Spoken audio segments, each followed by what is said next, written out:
അതെ, പെട്ടെന്ന് ഇതേപോലെ നിങ്ങളുടെ മുന്നിൽ ഒരാൾ കുഴഞ്ഞു വീഴാണെങ്കിൽ നിങ്ങൾ എന്താ ചെയ്യുക? ഇത് ആർക്ക് വേണമെങ്കിലും എവിടെ വേണമെങ്കിലും വെച്ച് സംഭവിക്കാൻ ചാൻസ് ഉള്ള ഒരു കാര്യമാണ്. അതുകൊണ്ട് നമ്മുടെ ശരിയായ ഇടപെടൽ ഒരു ജീവൻ തന്നെ രക്ഷിച്ചേക്കാം. ഇത് മാക്സിമം ആൾക്കാർക്ക് നിങ്ങൾ ഷെയർ ചെയ്ത് കൊടുക്കുക. ഞങ്ങൾ ഒരുപാട് പേരെടുത്ത് ക്വസ്റ്റ്യൻ ചോദിച്ചു, പക്ഷെ പലരും പറഞ്ഞ ഉത്തരം തെറ്റാണ്. ഒന്ന് കേട്ട് നോക്കാം. പെട്ടെന്ന് ഒരാൾ കൊളാപ്സ് ആയി വീണു, നിങ്ങൾ എന്താണ് ചെയ്യുക? Will see what the public knows. മുഖത്ത് വെള്ളം തെളിച്ച് ഉണർത്തുക. കണ്ട ഉടനെ ആശുപത്രി കൊണ്ടുപോകും. പെട്ടെന്ന് തന്നെ വണ്ടി വിളിച്ച് എവിടുന്ന് വണ്ടി കിട്ടുക വെച്ചാൽ അല്ലെങ്കിൽ നമ്മൾ വീട്ടിൽ നിന്ന് ശരിയായ രീതി ഞാൻ പറഞ്ഞുതരാം. ഒരു വ്യക്തിനെ നമ്മൾ അബോധാവസ്ഥയിൽ കാണുകയാണെങ്കിൽ ആദ്യം തന്നെ പരിസര സുരക്ഷ ഉറപ്പാക്കുക. അതിനുശേഷം നമ്മൾ ഒച്ചത്തില് അയാളെ തട്ടിയിട്ട് വിളിക്കുക.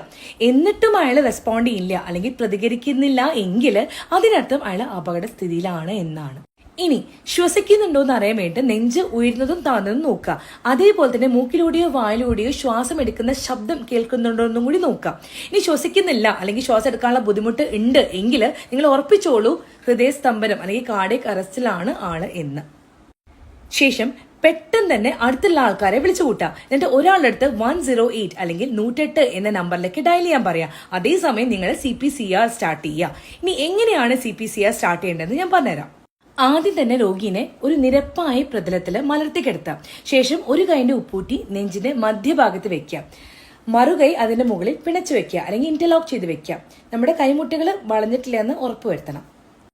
നിങ്ങളുടെ ശരീരഭാരത്തിന്റെ മുഴുവൻ ബലം ഉപയോഗിച്ച് നിങ്ങളുടെ കൈകൾ രോഗിയുടെ നെഞ്ചിന്റെ മധ്യത്തിൽ വെച്ച് ഒരു 5 to 6 സെന്റിമീറ്റർ ആഴത്തിൽ അതിശക്തമായിട്ട് അമർത്താം. ഇത് ഒരു മിനിറ്റിൽ 100 to 120 തവണ വരെ ചെയ്യാം. എതുവരെ ചെയ്യാം? നമ്മുടെ ആംബുലൻസ് വരണവരെ അല്ലെങ്കിൽ രോഗിക്ക് ബോധം വരണവരെ ഇത് ചെയ്തുകൊണ്ടിരിക്കുക. ഇനി നിങ്ങൾ തളരുകയാണെങ്കിൽ അടുത്തുള്ള ഒരാളെ വിളിച്ചിട്ട് മാറിയിട്ട് ചെയ്യാം.